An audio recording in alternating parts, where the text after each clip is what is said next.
सेना में भर्ती के अब नए आयाम शुरू होंगे, इस पर बात करने के लिए हमारे साथ हैं लेफ्टिनेंट जनरल के रिप्सवाल जी। ये बताइए, आप ईस्टर्न कमांड जीओसी हैं, लेकिन चीफ ऑफ स्टाफ हैं, लेकिन अगर मुझे ये समझना हो कि अब ये अग्निवीर की प्रक्रिया क्या होगी और कैसे देश के लिए युवा अब सेना में भर्ती हो सके। अग्निवीर की स्कीम जैसा आपको पता है कल लॉन्च की गई है। ये एक तीनों सर्विसेज में जो जवानों का जो भर्ती था उसका एक सिस्टम है। अग्निवीर में आज क्या होगा, जो भी अग्निवीर हम लेंगे सिर्फ 4 साल के लिए वो पहले ज्वाइन करेंगे। 4 साल बाद में उनके परफॉर्मेंस के हिसाब से उसमें से 25% को रिटेन किया जाएगा for regular service and 75% will be available in the civil state. इसमें कोई भी qualification, age criteria, selection process, test कोई चेंज नहीं है। जो एक नॉर्मल जवान की जो भर्ती होती थी पहले, ये उसी तरीके से भर्ती होगी। रिटन एग्जाम होगा, फिजिकल टेस्ट होंगे, मेरिट बनेगी, उसी हिसाब से इनको लिया जाएगा।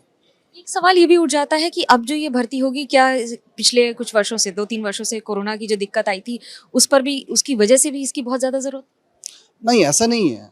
अब वैसे तो हमें पता है कि पिछले 1.5 साल से कोरोना की वजह से भर्ती नहीं हो पाया था, पर उसके कारण नहीं है। ये एक नया सिस्टम शुरू किया गया है और इसके बाद में फौज की जो भी भर्ती होगी वो अग्निवीर के थ्रू ही होगी। नॉर्मल जवान की जो भर्ती थी, जो पहले सिस्टम होता था, वो बंद हो गया। अभी सारी की सारी भर्तियां अग्निवीर के थ्रू होंगी। जब आप भर्ती करते हैं तो जवान कहते हैं, अग्निवीर कहते हैं, लेकिन जब उन 4 साल बाद क्या उन्हें एक सर्विसमैन का स्टेटस मिलेगा? उसमें क्या क्या तब्दीलियां, उनकी सुविधाओं में क्या अंतर होगा? देखिए, अभी आज का जो सिस्टम है, 4 साल के बाद में जो 25% जो लोग रहेंगे जिनको हम दोबारा रिक्रूट कर लेंगे, वो एक नॉर्मल जवान की तरह से ज्वाइन करेंगे। बाकी जो 75% निकलते हैं उनको कोई एक्स सर्विसमैन का स्टेटस नहीं मिलेगा, पर उनके पास काफ़ी फैसिलिटीज़ हैं। एक तो फौज में 4 साल का एक्सपीरियंस, एक डिसिप्लिन फौज में रह के ट्रेनिंग का, तो जो एक्चुअल सिविल सीट में बाहर किसी भी जॉब के लिए they will be far more competent than a normal person who is just coming out of college और स्कूल। यही बात आपकी, फौज में ट्रेनिंग के बाद, फौज में एक्सेस के बाद, क्या फौज को इसको किसी तरह की दिक्कत हो सकती है? क्योंकि 4 वर्षों में जब आप कहीं रहते हैं, किसी भी प्लेटून में, किसी भी इलाके में, तो वहां पर आपको एक्सेस ऑफ इंफॉर्मेशन होता है, कॉन्फिडेंशियली फैक्टर को कोई झटका लगेगा? नहीं, ऐसा कुछ नहीं है। ये जिस लेवल पे एक्चुअली रिक्रूट होते हैं और जिस लेवल पे ये लोग फंक्शन करते हैं, वहाँ पर उनका ऐसा ही कोई कॉन्फिडेंशियल इन्फॉर्मेशन के पास नहीं होता है जो बाद में हमारे लिए कोई प्रॉब्लम क्रिएट कर सकता है। जब आप बात कर रहे हैं इस साल के रिक्रूटमेंट्स की, ये कब से शुरू हो जाएंगे इस प्रक्रिया में, और आने वाले दिनों में आगे कैसे देखेंगे? अगले 3 महीने में ये रिक्रूटमेंट जो है स्टार्ट हो जाएगा। आपका संदेश उन लोगों के लिए, उन युवाओं के लिए जो इसके लिए ट्राई कर रहे हैं, वो कौन सी 3 बातें हैं जो उन्हें ध्यान में रखनी चाहिए, क्योंकि आपने खुद सेवा में इतने वर्ष बिता दिए हैं? नहीं, उनको कोई भी चीज़ का जो है शक नहीं होना चाहिए। पहली बार नई स्कीम लॉन्च की गई है, उनको पूरी मेहनत करनी चाहिए एंड आप कम्पीट कीजिए, ज्वाइन कीजिए। 4 साल आप अच्छी मेहनत करेंगे, ट्रेनिंग करेंगे, तो आपके पास बहुत अच्छे चांसेस हैं to get retain in those 25%। And अगर आप रिटेन भी नहीं भी होते हैं तो भी 4 साल की आपकी सर्विस और जो ट्रेनिंग जो है वो आपको इतना एक काबिल बना देगी कि आपको बाहर किसी तरह की दिक्कत नहीं आएगी।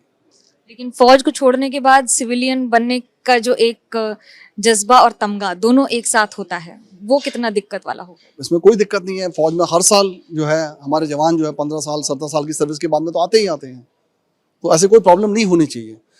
एक सवाल ये कि 4 साल की डेडिकेशन और ये जानते हुए कि आपकी पूरी जिंदगी फौज के साथ होगी, तो जो सिक्योरिटी लेवल होता है, कॉन्फिडेंस लेवल होता है सेना के प्रति कि कुछ भी होगा सेना हमें देखेगी और कॉम्पनसेशन भी देगी, उसको कैसे देगी? अग्निवीर एग्जिट करने के बाद में एक नॉर्मल सिविलियन है, उसको कोई एक्स सर्विसमैन की फैसिलिटीज नहीं मिलेंगी, बट मैंने बोला ना उसके पास और बहुत सारे ऑप्शंस हैं।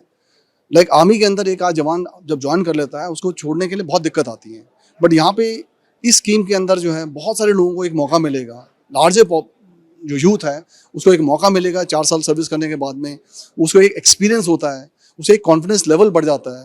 एंड मुझे पूरा यकीन है कि बाहर आके सिविल में कहीं भी कोई भी जॉब करना चाहेगा तो उसको उसमें काफ़ी एडवांटेज मिलेगा। एडवांटेज तो मिलेगा खासतौर से उन लोगों को जो इसके लिए सिलेक्ट हो जाएंगे, लेकिन चैलेंजेस बने रहेंगे। कैमरा पर्सन सूरज पांडे के साथ मनोज्ञा लोईवाल, कोलकाता, एबीपी न्यूज।